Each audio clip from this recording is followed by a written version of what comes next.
All right, so this is the employee object that we created at the end of the previous section.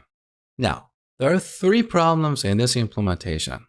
The first problem is that if we want to create another employee object, we have to repeat this structure. We have to repeat this shape. So we'll end up duplicating our code, which is bad. We always want to confirm to the dry principle. Don't repeat yourself.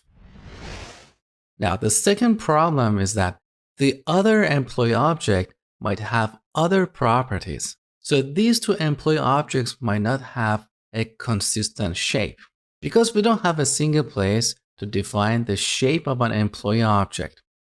Now, the third problem is that overall, this structure is making our code a little bit hard to read and understand. This is where we use a type alias.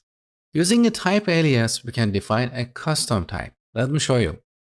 So on the top, we start with a type keyword, then give our new type a name.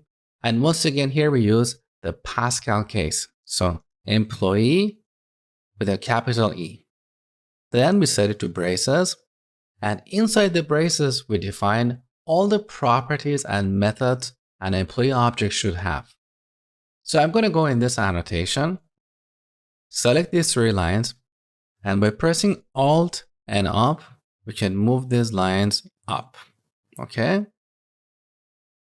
Now, when defining this employee object, we annotate it with our new type, employee. Okay?